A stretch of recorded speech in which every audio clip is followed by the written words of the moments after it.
a orar al Señor para que Él nos revele su palabra. Padre buen Dios que estás en los cielos, en esta noche, Dios, te queremos dar las gracias por tenernos nuevamente reunidos acá en esta iglesia, Señor, donde tus maravillas, tus prodigios se han visto, Señor, y donde tú nos llenas con tu Espíritu Santo. Y hoy, Señor, queremos pedir que tú envíes esta palabra, Señor, que sea de bendición, que podamos aprender de tu palabra, Señor, y que ella sea quien nos redarguya, quien nos enseñe, quien, Señor, escudriñe lo más profundo de nuestro corazón y háblanos, Señor, para que esto sea de bendición para nuestras vidas. En el nombre de Jesús.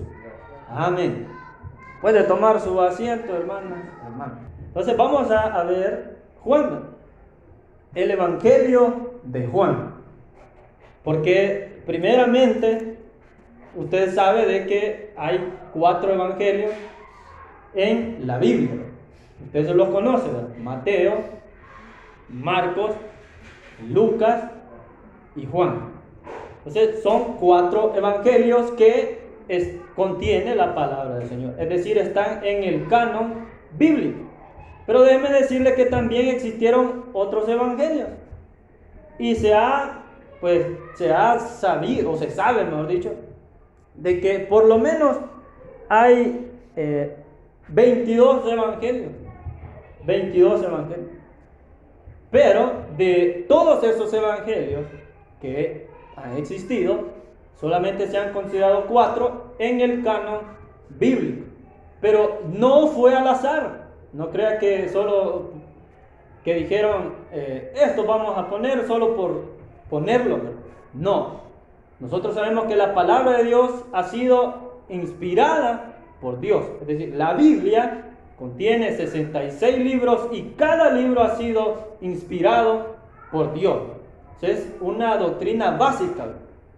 Entonces, estos 4 evangelios que contiene la palabra de Dios han sido inspirados por Dios. Y pues el Evangelio de Juan, obviamente, también ha sido inspirado por Dios, pero fíjense que este Evangelio tiene sus particularidades. Se diferencia de los otros 3 evangelios. Los otros 3 evangelios, que son Mateo, Lucas y Marcos, son conocidos como los evangelios sinópticos. Es decir, que se parecen y que hay que verlos juntos. Eso es lo que quiere decir sinópticos. Que los 3 evangelios pues nos hablan de hechos históricos del Señor Jesús y de sus milagros, de sus enseñanzas y del Evangelio. Entonces, los 3 evangelios. Pero Juan es diferente a los otros 3 evangelios. Tiene varias diferencias. Vamos a ver algunas. Porque, bueno, se me olvidó decir de que lo que hoy vamos a ver es la introducción, ¿verdad?, al libro, a este libro de Juan, porque siempre que se estudia un libro, siempre se hace una introducción, y ahí vamos a ver muchos aspectos, como lo que le estoy mencionando, las diferencias que este evangelio tiene con los otros evangelios. Vamos a ver quién escribió este evangelio, cómo se escribió, en qué tiempo se escribió, o sea, qué año, y cuál es la idea principal que tiene el Evangelio. Cada libro de toda la Biblia, cada libro tiene una idea central, un objetivo, un porqué se escribió. Tiene un destinatario, es decir, hacia quiénes va dirigido el libro. Este libro de Juan también tiene destinatario. Ya vamos a llegar a esa parte. Entonces, todos estos aspectos son los que vamos a ver en esta noche. ¿Y en qué se diferencia entonces este evangelio con los otros evangelios? En primer lugar, pues se diferencia en la forma de hablar. Si usted lee, bueno, usted ya ha tenido la oportunidad de leer los 4 evangelios, usted va a notar que en Juan la forma de cómo está escrito y la forma en que Jesús habla es bien diferente a los otros evangelios, en la forma de hablar. Entonces, la forma de cómo Jesús habla aquí en Juan está mostrado de una forma hasta poética, le han llamado algunos. Porque de esa manera es como habla Jesús en el Evangelio de Juan. Y otra diferencia que hay, siempre hablando, mencionando la forma de hablar, es que en los otros evangelios, en los sinópticos, cuando Jesús habla, pues habla brevemente. Así está descrito en los otros evangelios, que Jesús no da relatos largos cuando él hablaba. En el Evangelio de Juan, aquí sí. Cuando Jesús habla, en los relatos que están escritos en este Evangelio, pues son más largos. Entonces, esa es otra diferencia. También que las ideas que se transmiten en este libro son bien profundas. Por eso es que el Evangelio de Juan se considera de alta cristología. Y por ejemplo, el Evangelio de Marcos y de Lucas se consideran de una baja cristología. ¿Y qué es la cristología? Es, bueno, algunos la han definido como una ciencia de Cristo, ¿verdad? O mejor dicho, el estudio que se hace del Señor Jesucristo, de las enseñanzas del Señor, de todo lo que compete en su mensaje, su vida, su ministerio, todo lo que conlleva al Señor Jesucristo, eso habla la cristología, ¿verdad? Entonces, este Evangelio de Juan es de alta cristología, habla de verdades, hasta doctrinas e ideas profundas, que no es que sean difíciles de entender, sino que se necesita pues que se estudie pues bien para pues recibir la enseñanza pues que tiene este evangelio. Entonces, en los otros pues se consideran de baja cristología. Esa es otra diferencia. También que fíjense que este evangelio no menciona tantos milagros que el Señor hizo. Se mencionan 7 milagros. 7 milagros que el Señor hizo. Y en los otros evangelios usted sabe que allí se habla de más milagros. De más milagros. ¿Por qué no en este evangelio no se hizo mención de tantos milagros? Porque la idea principal de este evangelio, vamos a ir a eso, y eso recuérdelo usted. La idea principal que tiene el evangelio de Juan es la deidad de Cristo. Eso es lo que Juan quiere mostrar acerca del Señor Jesús, la deidad del Señor Jesucristo. Porque digo la deidad, desde el primer versículo usted va a ver allí que se habla de el verbo que era con Dios y el verbo era Dios. El verbo, ya vamos a explicar qué significa eso, pero solo para mencionar, la idea principal que tiene Juan es que el verbo es Cristo, y si cambiáramos la palabra Cristo por la palabra verbo en ese primer versículo, usted vería allí que diría Cristo era Dios. Entonces, lo que Juan quiere mostrar es al Señor Jesús como Dios, la deidad que tiene el Señor Jesucristo. Entonces, en eso va a ir la enseñanza de Juan. Entonces, no era enumerar cada milagro que el Señor había hecho, sino que se tomaron esos 7 milagros para enseñar esa misma verdad. Y allí va, en el transcurso de todo este evangelio, vamos a ver cuáles eran esos milagros que se han recopilado. Entonces, otra de las diferencias que tiene este evangelio con los otros es que el énfasis de todo lo que sucede en los hechos históricos de que narra el evangelio de Juan, su énfasis lo hace más en Jerusalén. En los otros evangelios usted va a ver que se menciona mucho a Galilea y muchos hechos históricos ocurridos en Galilea, pero aquí en el evangelio de Juan se hace más énfasis en Jerusalén. Entonces, ahí le mencioné varias diferencias que tiene este evangelio con los sinópticos, ¿verdad? Y al mencionar estas diferencias no es que estemos diciendo, el evangelio de Juan es mejor que los otros evangelios. No es esa la idea que se quiere transmitir, sino es la forma de cómo pues se ha escrito este evangelio y qué mensaje nos tiene para cada uno de nosotros. Ya le dije, su mensaje es la deidad de Cristo, mostrar a Cristo como Dios. Entonces, ahora veamos, ¿quién escribió este evangelio? Pues como su nombre lo dice, se habla del apóstol Juan, del evangelio según San Juan. Pero déjeme decirle que hay una historia detrás de la redacción de este evangelio de Juan. Solo para mencionar, en muchos de los libros que tiene la palabra del Señor, no todos, el nombre que ellos tienen, no necesariamente él era el autor de los libros. Por ejemplo, hay cartas que se le atribuyen a Pablo, que en realidad no fue él que con su puño y letra las haya escrito, pero se le atribuyen a él, ¿verdad? Y ahí, bueno, ya sería otro tema, ¿verdad?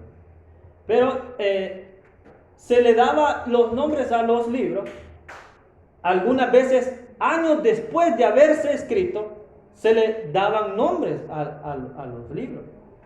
Y a este evangelio de Juan se le terminó llamando así, ¿verdad?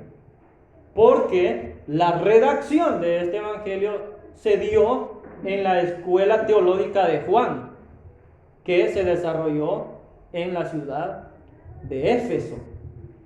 La redacción de este evangelio de Juan pues tuvo varias etapas. No fue de que de un año, por así decirlo, no, fue de muchos años para tener la última redacción del evangelio de Juan. Muchos afirman de que fueron 5 etapas para redactar este evangelio. Unos hablan del periodo del año 50 después del Señor Jesús hasta el año 100 después del Señor Jesús. Entonces, algunos afirman que en ese periodo de tiempo se redactó el evangelio de Juan. Digamos, lo que se cree es de que la última redacción, es decir, ya el evangelio tal cual lo conocemos ahora, data de la década del 90 al 100 después del Señor Jesucristo, donde se terminó de redactar este evangelio. Y si nos vamos a esas fechas, ya pasó la destrucción del templo. Entonces, es decir, que la iglesia ya no está en Jerusalén, sino que la iglesia, después de la destrucción del templo, se dispersó. Y como en Éfeso, allí estaban pues todas las iglesias que Pablo había fundado. Entonces, en ese tiempo allí se habían desarrollado las iglesias conocidas como samaritanas, y también la iglesia fundada por Pablo.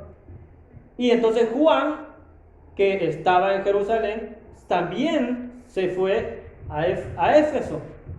Y entonces él sirvió de maestro en Éfeso, y allí fue donde se desarrolló lo que le dije yo, la escuela teológica de Juan, ¿verdad? Por llamarla así, ¿verdad? En sí, lo que fue es que él fue a predicar el evangelio del Señor Jesús a Éfeso, y entonces ahí tuvo muchos discípulos, podemos llamarlo así, ¿verdad? Y entonces esa escuela teológica de Juan es los que le dieron la última redacción al Evangelio de Juan, en la década del 90 al 100 después de Jesucristo. Entonces tuvo varias etapas. ¿Cómo se escribió entonces? En primer lugar, los evangelios fueron transmitidos oralmente. O sea, todos los hechos que el Señor Jesús hizo, sus milagros, sus enseñanzas y todo eso, se fue transmitiendo de forma oral. Los contemporáneos del Señor transmitían eso en las iglesias, en todas las iglesias se hablaba, se decía todo lo que el Señor Jesús había hecho y había enseñado. Entonces así se transmitió, y hasta después de transmitirse oral es cuando se empezó a escribir, ¿verdad? A llevar a escribirlo, ¿verdad? Entonces la generación que estuvo con el Señor, que vieron todos los hechos, ellos lo fueron transmitiendo a los demás hermanos, y así se fue escribiendo.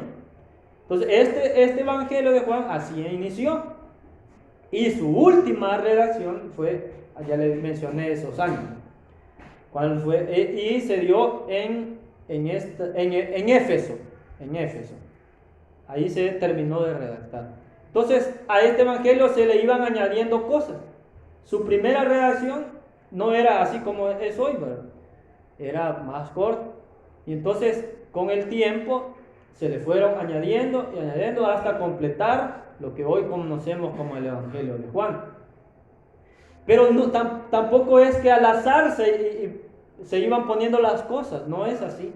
Todo tiene un sentido, una lógica, porque, le repito, toda la palabra es inspirada por Dios, y entonces sí, escrita a manos de hombres, pero esos hombres que lo escribieron fueron inspirados por Dios para que quedara plasmada la palabra que Dios quería que quedara ahí. Entonces así es como fue redactado este Evangelio. Amén. ¿Qué más podemos mencionar? Ya dijimos, ¿verdad?, cómo se redactó, en qué tiempo y dónde se desarrolló este Evangelio de Juan. Entonces su idea principal ya la vimos, es la deidad de Cristo. Ahora vamos a entrar al primer versículo. Ya mencionamos varios aspectos sobre esta introducción. Ahora veamos lo que dice el versículo 1 del Evangelio de Juan. Dice: en el principio era el Verbo, y el Verbo era con Dios, y el Verbo era Dios. Note cómo inicia este Evangelio. Dice: en el principio. ¿Ha escuchado usted algo otra vez en otro libro que un libro inicie de esa misma manera? En el principio. Génesis, exactamente. En el principio. Y por allí vamos a ver por qué es que inicia así. Porque en el Evangelio de Juan se marca un nuevo principio. De igual manera como en el Génesis, pues allí se narra el principio de todo, el principio de todo, o sea, los orígenes. Ahora el Evangelio de Juan va a mostrar también un nuevo principio, en el principio. Y aparte de mostrar un nuevo principio, también va a mencionar que desde el principio de todo ya existía el Señor Jesús. Porque le repito, lo que quiere mostrar es la deidad de Cristo. Uno de los atributos que se le atribuyen a una deidad es el atributo de ser eterno. Entonces, solamente a Dios se le atribuye ser eterno. Y entonces, para mostrar esa misma deidad que tiene el Señor Jesús, hay que comprobar que sí, que también el Señor Jesús es eterno. Y entonces aquí se menciona un principio. Y este principio que se está mencionando también es desde antes de todo lo que existe hoy, de todo lo creado. A a ese principio se le ha llamado como la eternidad pasada. En la eternidad pasada es donde solamente existía Dios, donde no existía nada de lo que es creado, donde no existía el universo, y al no existir el universo, no existía el tiempo. A nosotros es complicado entender cómo era eso de no existir el tiempo. Póngase a pensar usted y piense, ¿cómo será el que no hay tiempo? Que no existe el tiempo. No lo podemos imaginar porque nosotros somos seres finitos, limitados. No está en nosotros la eternidad, así como sí lo está en Dios, ¿verdad? Entonces, el principio, en el principio era el verbo. ¿Qué significa el verbo? Bueno, en la escritura del Evangelio, de este Evangelio de Juan, en su inicio fue en griego, en el idioma griego. Y entonces la palabra se tradujo como verbo. En griego significa logos. Entonces allí diría, en el principio era el logos. Y logo en griego. Y el logo se traduce o significa palabra. Es decir, en el principio era la palabra. Entonces, aquí se utilizó en la Reina Valera esa palabra, verbo. Pero esa palabra se usaba en el tiempo que fue traducida esta Biblia, esta versión de la Reina Valera. En ese tiempo se usaba, en vez de decir la palabra, decían el verbo. Entonces por eso se tradujo así. Pero lo que ahí nos dice es la palabra. El verbo es la palabra. Y ¿por qué muestra o por qué dice la palabra? Bueno, ahorita yo estoy hablando, obviamente. Pero al hablar, yo expreso lo que pienso, lo que está pasando en mi cerebro. Yo lo expreso a través de las palabras. Todo lo que yo estoy diciendo es lo que está en mi pensamiento, está en mi cerebro, y lo expreso con palabras.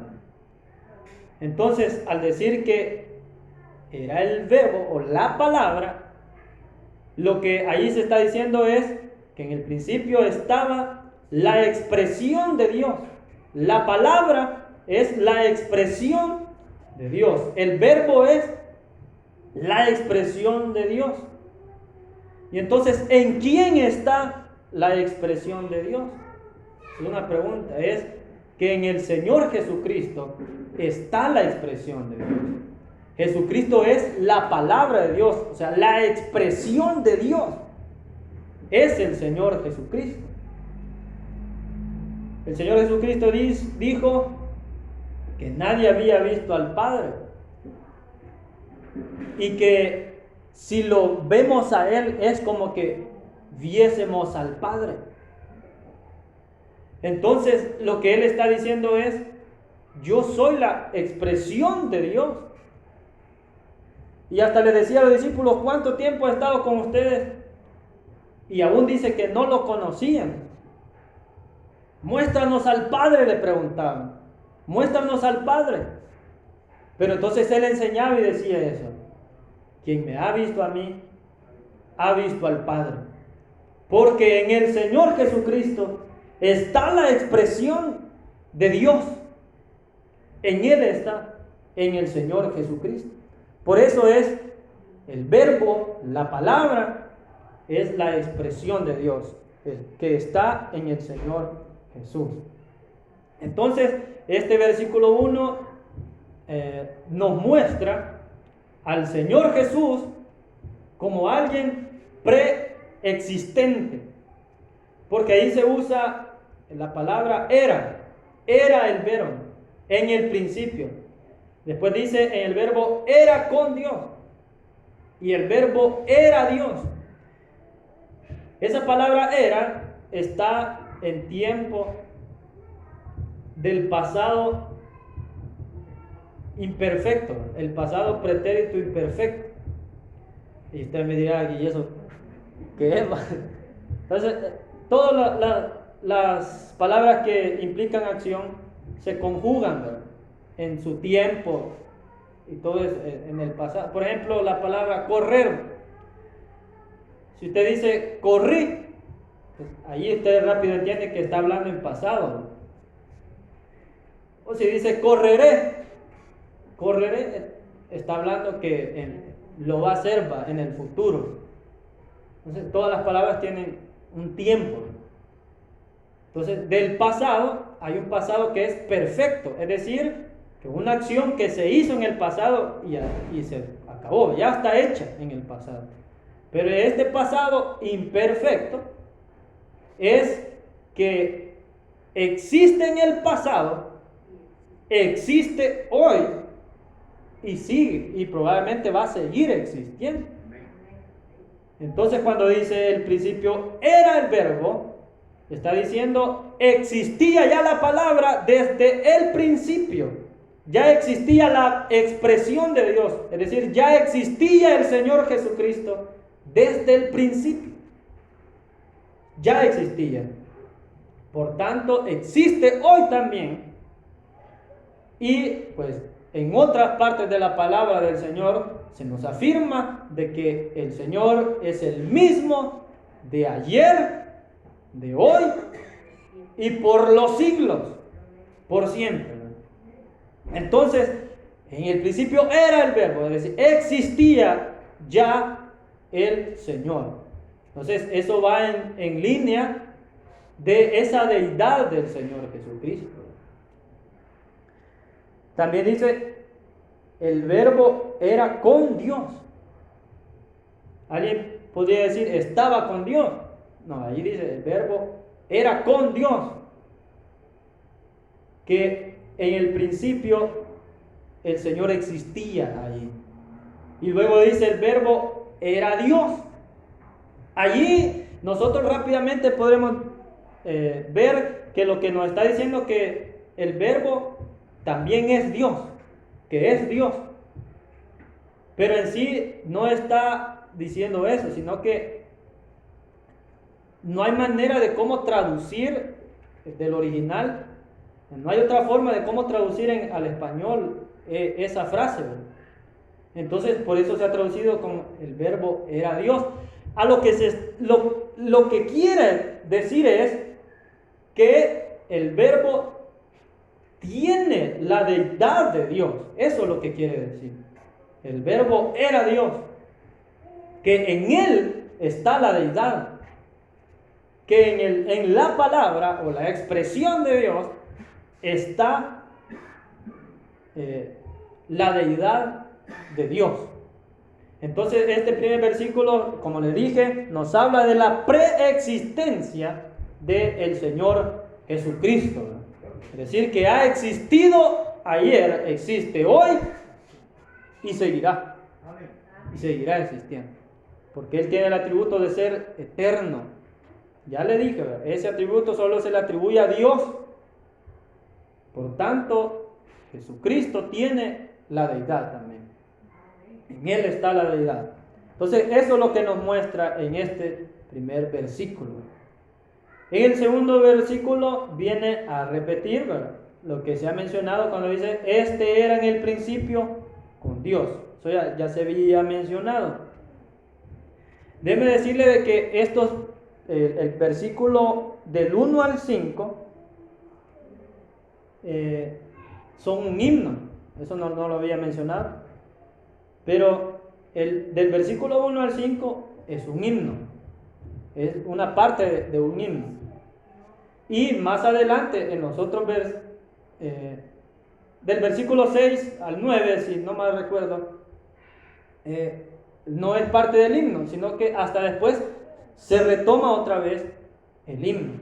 Entonces, ¿por qué se incluyó ese himno en el Evangelio de Juan? Porque en ese tiempo, en los primeros cristianos, la forma de cómo ellos aprender y tener en mente todas las enseñanzas, toda la doctrina, ellos utilizaban la herramienta de los cánticos, de los himnos. Porque, vaya, usted rápidamente se puede recordar de la letra que dice una alabanza. Yo podría poner un ejemplo, no sé, cualquier alabanza. El corito que dice: en el principio el Espíritu de Dios se movía sobre las aguas. Y después, ¿qué dice? O sea, usted ya lo tiene y se recuerda y sabe qué es lo que dice. Entonces, pero si yo le digo, dígame lo que dice el Salmo, no sé, el 109, ¿va? O el Salmo, algunos que son conocidos y que usted se los puede. Pero es más difícil memorizar un párrafo de corrido. Son más difíciles. Pero si tiene un tipo de entonación, entonces es más fácil de recordar. Entonces los primeros creyentes eso hacían. Toda la doctrina ellos la memorizaban con cánticos, haciendo himnos. Entonces todos los cánticos de los primeros creyentes llevaban unas enseñanzas poderosas. Hablaban de doctrina, hablaban de cosas profundas, los himnos de ese tiempo. Con el tiempo eso se ha ido menguando, ¿verdad? Y ahora se hace más emocional, se podría interpretar de alguna manera las alabanzas, de una manera más emotiva. No es que no sean alabanzas a Dios, no estoy diciendo eso, pero quizás ya no tienen la misma riqueza de doctrina y de enseñanza que los primeros himnos. Entonces usted puede ver, este es un himno, es una parte de un himno. ¿Y qué está diciendo? Que en el principio era el verbo, la palabra. Y ya le expliqué qué es lo que ahí nos enseña. Que existía ya el Señor, la palabra, ya existía desde el principio. Es una idea muy profunda la que nos está mencionando. Entonces es una parte de un himno. Y que continúa, se retoma en los otros versículos, más adelante. Porque en el versículo 6 inicia de una forma, el versículo 6 inicia diciendo: hubo un hombre enviado de Dios. Y normalmente así se iniciaban los otros libros de la palabra del Señor, con esa palabra de hubo un hombre, hubo, así se iniciaban muchos libros. Por el caso de Job, usted puede ir a ver que así inicia, hubo un hombre también. Es similar a como hoy se cuentan, valga la redundancia, los cuentos, que así se inicia: había una vez, o érase una vez. Entonces, así se iniciaban los libros, y los cuentos así inician: había una vez. Entonces, por tanto, los especialistas que estudian este evangelio han determinado de que allí es donde iniciaba el evangelio de Juan, en sus primeras redacciones. En el versículo 6, hubo un hombre enviado de Dios, que ahí iniciaba. Como ya le dije, que para redactar la redacción completa de este evangelio, pues fueron varias etapas, hasta 5 etapas se mencionan, hasta llegar a su redacción final en Éfeso, en la escuela teológica de Juan en Éfeso. Entonces ahí es donde se agrega, donde se iba añadiendo más contenido al evangelio. Y entonces allí fue donde se incluyó este himno, los primeros versículos que hemos estado viendo. Bien, falta algo más que mencionar, y es, yo le mencionaba que aquí se establece un nuevo principio en este evangelio de Juan. Y el nuevo principio que se establece en el Señor Jesús es el principio de la salvación. se parece mucho el Evangelio de Juan en su inicio a Génesis, se parece mucho. En primer lugar, así inician igual, ¿verdad? En el principio. Y allá en Génesis también, en el principio. Y en el transcurso de este primer capítulo, ahí se van mencionando días. Y ahí se va narrando un día, 2 días, 3 días. Y así se va narrando en el primer capítulo, por día. También similar a como está ya en Génesis, que va explicando días. Luego en los primeros versículos de Génesis, lo primero que es, digamos, hecho, es la luz, ¿verdad? Es la luz, que se hiciera la luz. Separó la luz de las tinieblas, a la luz llamó día, y a las tinieblas se le llamó noche. Y vio Dios que la luz era buena, que la luz era buena. Entonces usted puede ver aquí en Juan, que el versículo 4, ahí dice, en él estaba la vida, y la vida era la luz de los hombres. Entonces tiene similitud. Entonces en el Evangelio se está marcando un nuevo principio. Un nuevo principio, el principio de la salvación, de las buenas nuevas. Pues eso es lo que significa Evangelio. El Evangelio, las buenas noticias, las nuevas de salvación que se marcan aquí. Entonces, la idea que tiene Juan es demostrarnos a Cristo como deidad y establecer el nuevo principio. El principio de la salvación. Gloria a Dios. Fíjense, voy a leer otros versículos de Juan solo para reforzar lo que he hablado. Por ejemplo, el capítulo 8, versículo 58. Dice, Jesús les dijo, de cierto os digo, antes que Abraham fuese, yo soy. El Señor mismo se está declarando allí como Dios. Usted sabe de que uno de los nombres de Dios es el yo soy. Es el yo soy. Y entonces dice el Señor Jesús, antes de Abraham, yo soy. Él se está declarando ya como Dios. Otro ejemplo, el capítulo 10, versículo 30. Dice, yo y el Padre, uno somos. Yo y el Padre, uno somos. Nos está hablando de la Trinidad de Dios. Usted sabe la Trinidad de Dios, ¿verdad, hermano? 3 personas que son un solo Dios. Cada uno con su personalidad. Y cada uno teniendo la deidad. Entonces Jesucristo tiene la deidad también.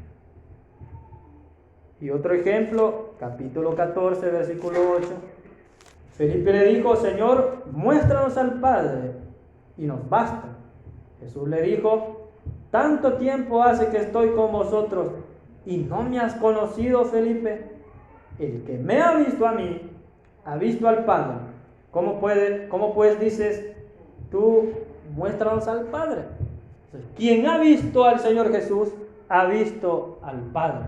Porque Jesucristo es la expresión de Dios o la palabra, el verbo, ya lo dijimos, el verbo, la palabra, el logos, la expresión de Dios está en el Señor Jesucristo. Entonces, y Él se revela a los que Él quiere revelarse.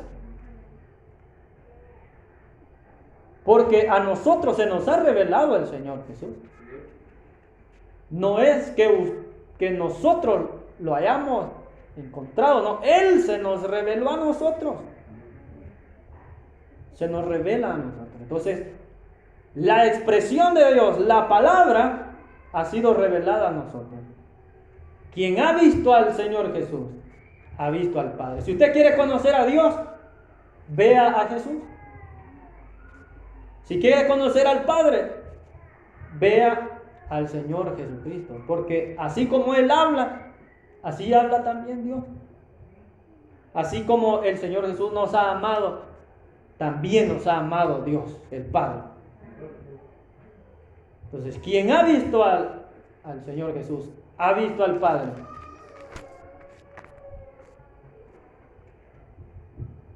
Otro ejemplo vamos a ver ahora en Colosenses capítulo 1, versículo 17. Y Él es antes de todas las cosas, y todas las cosas en Él subsisten. En Él subsisten. Amén.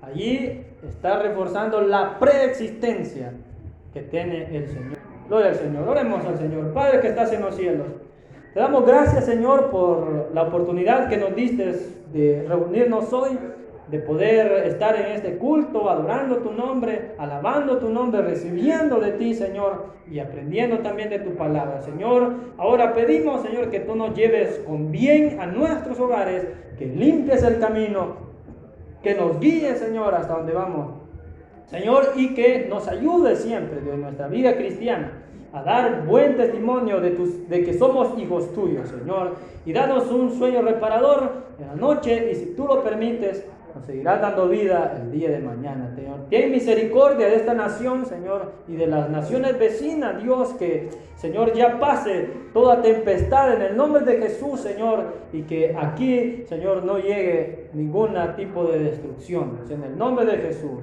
Amén y amén. Y el pueblo del Señor dice: amén. Amén.